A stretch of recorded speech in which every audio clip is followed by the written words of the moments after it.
Shohei Ohtan signed over the weekend with the Dodgers, $700 million. It's the biggest contract ever. We said, hey, you know what? It could be $500 million when it's all said and done. Maybe $600 million.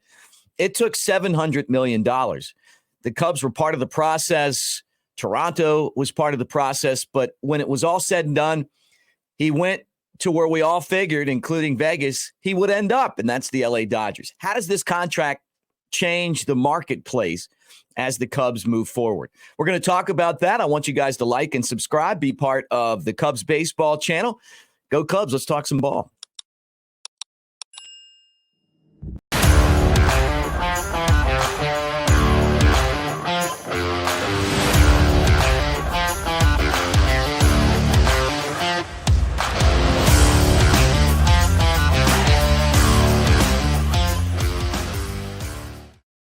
What do you say, everybody? I'm Mick Gillispie. Thanks for hanging out at Broadcaster Mick on Twitter. I want to tell you how much I appreciate all you guys commenting and making this a real good community for Cubs fans. And when I slip up, you guys are quick to tell me about it. And I came back out. I was in a hurry last video. And it's like, hey, it's not Yamamoto. It's Yamamoto. I don't even know why I said that. It's not B.J. Armstrong. We remember him from the Bulls. It's B.J. Murray. I know. So I came back out to kind of get this thing going again and to try to do a little bit better. I need Chad in here to just remind me sometimes. I get on a roll and it's like, oh, yeah, slow down. Get this thing right. One thing that we know when it comes to the marketplace is that things have changed a lot since last week. In terms of the amount of money that a team is willing to pay for one guy, right? And that's Shohei Ohtan. And I've said this, $700 million for one player over 10 years, and the guy's 30 years old, is a lot of money. And there's just no guarantee, right, that he's going to be able to play out this contract. And you're paying a ton of money. And I get it. Like, Japan is one of the most baseball-hungry markets in the entire world. They love their baseball. It's a place that spends a lot of money on watching and following. And Ohtan is the face of the game right now, not just in America, but all across the world. And I get the investment part of it, right? And the Dodgers and their TV network, they're hoping that by paying him this much money, that they'll reap the benefit of having him on the team. Now, he's got to come back from Tommy John surgery, so that's a question mark. It's a second one.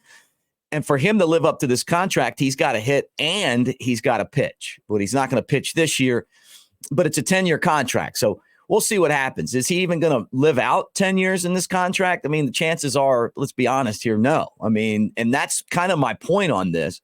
So when you're spending money and you're making investments, I would feel more comfortable making an investment to a guy, say Juan Soto's age, because, you're talking about 5 years younger or whatever, you know what I'm saying, closer to 25 than 30. Right. But that's the question that the Dodgers are going to have to live with. And the one that the Cubs are kind of looking at right now is how this affects the market. And one of the things I wanted to talk about with the market are the TV contracts. They were astronomical, right?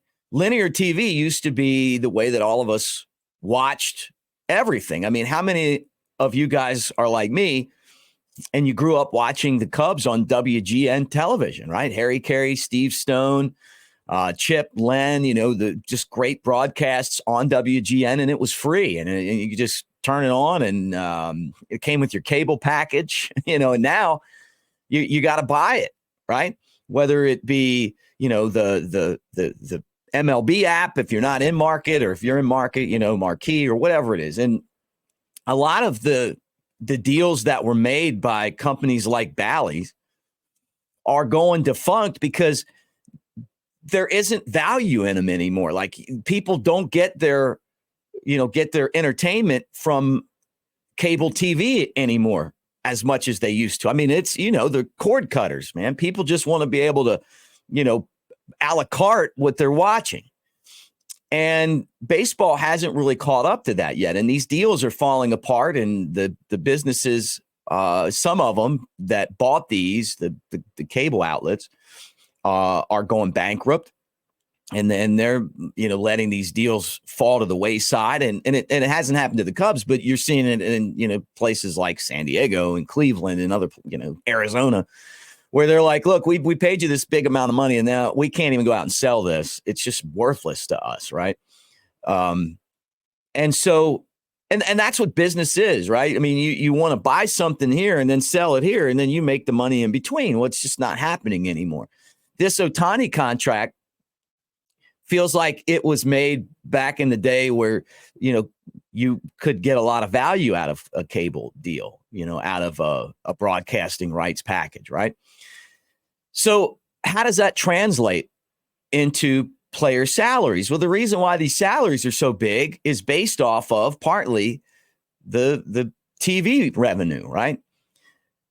Ohtan, well, his TV revenue obviously is global. With that said, I have just sat here and pondered, like, where are the Cubs at now? We know that Cody Bellinger is the next name that's on the list of, hey, maybe we bring him back. And we've talked about it on here. As much as you want to bring him back, you're dealing with Scott Boras, his agent, right? Going to try to get every red penny out of whoever signs the guy, right? And that's always been his formula. So do they get to look at the Ohtan deal now and say, hey, you know what? If he's valued at $700 million, then Bellinger is $500 million. That's the question.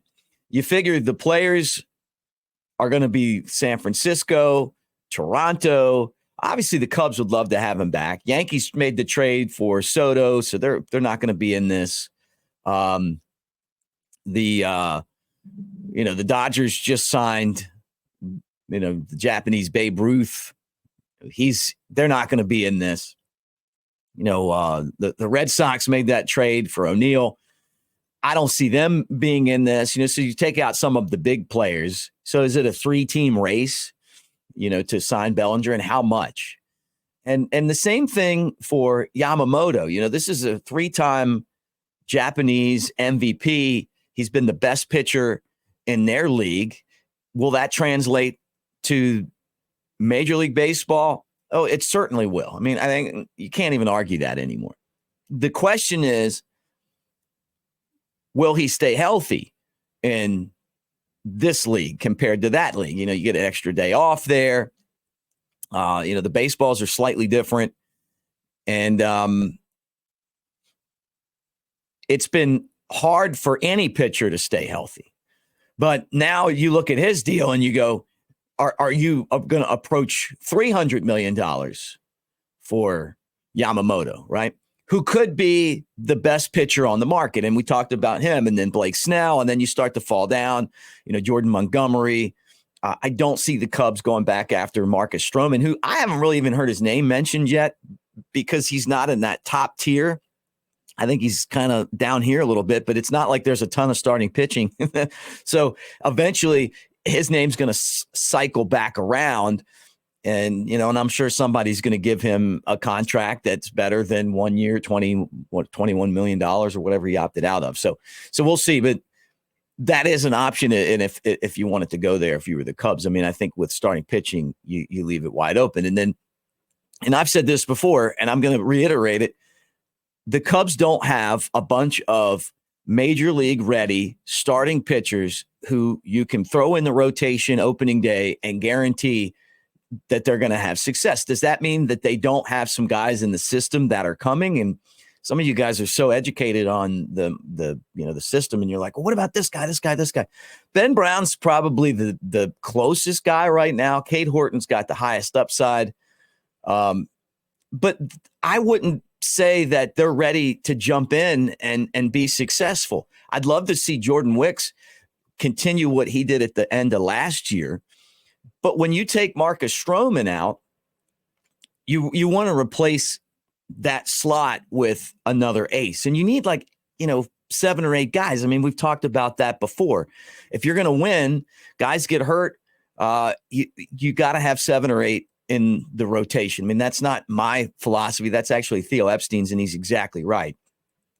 So the Cubs are going to be on the market for starting pitching. I don't even think it would be a bad thing to get 2 starting pitchers. And then, maybe you put a Javier Assad in the bullpen, kind of that middle role to help eat up innings, and then he can slide in and start, right? And then you give Ben Brown a little bit of time. I mean, is he going to be ready opening day? Well, he might be, but there's no guaranteed there. And then Cade Horton, who finished the season in Double-A, still only had, less than 10 starts there. He was successful. He's great getting there. And then some other guys, that could come out of nowhere. I mean, I'm not discounting a guy like Walker Powell, who led the Southern League Double-A Cubs in wins last year and was one of the aces of the league. I mean, he was up there in earned run average and basically all the categories that go with pitching. Kind of a Javier Assad type of guy who's going to take advantage of the great defensive infield that the Cubs have, and potentially a great outfield defensively as well. If you put Pete Crow-Armstrong in center, you got the top defensive player in all the minor leagues. We won that award last year. And if you watch him play on a daily basis and when he gets comfortable, I think he's going to be one of the Cubs' better players. I think it's more than upside. The guy's really good. But it takes a while. And that's why you bring in Craig Counsell, too. These guys have to, whether it's in the starting rotation or whether it's in the outfield, you've got to translate what they did in the minor leagues to the big leagues. And that's a big jump. When I started in baseball, which sadly 20 years ago, I mean, time was getting by me. I used to say that the biggest jump in baseball was from A ball to Double-A, because at the time it was like it was like this. But something's happened, like now the biggest jump is from Triple-A to the big leagues, and it's, for some guys, it's enormous, right?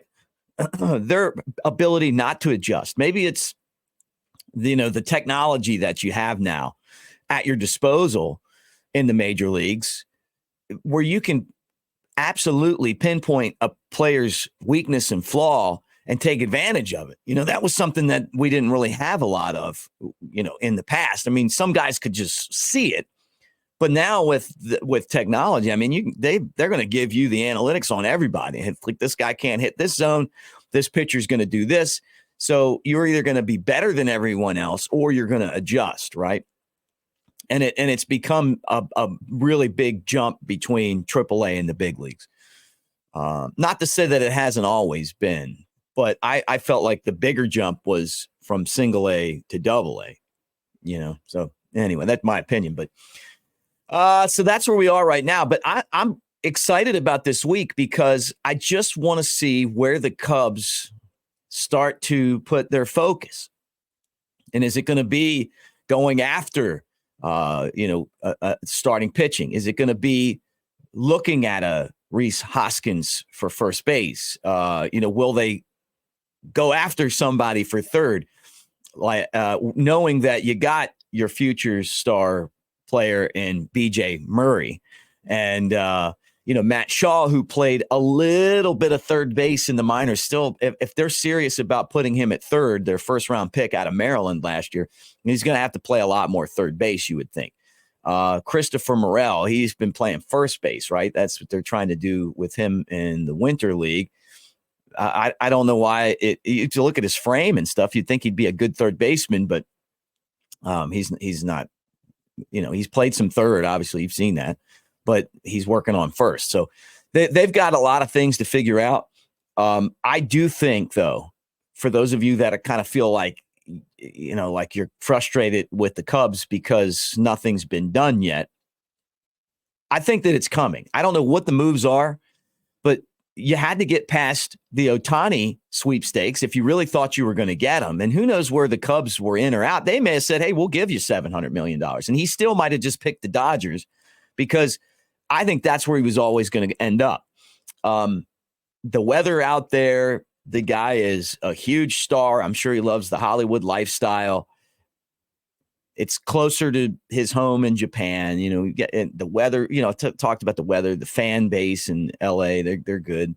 So I don't know, but the fact that you were serious about going after and getting him tells me a lot about where the Cubs are right now, and I think they're really close. You got to make moves though, not to try to get in the playoffs. You got to make moves to try to win the World Series, and I think that to me has been the theme since. You hired Craig Counsell and you got rid of David Ross. Anyway, thanks for hanging out with us. Again, love the comments. Keep them coming. I try to get to all of them, and we'll continue this conversation because it's going to be a really intriguing week for the Cubs. But if you're not part of what we do right now, make sure that you like and subscribe. And don't forget, our channel is brought to you by our friend Chad Anderson at Modern Lending. He's helped over 10,000 families and businesses. He's an investment consultant and an Airbnb expert. So we appreciate him. And right now, the channel is presented by the Tennessee Smokies Team Store. Yep, that's the Team Store at the Cubs AA affiliate, Tennessee. Check it out for yourself, smokiesbaseball.com/store. We'll talk to you guys soon.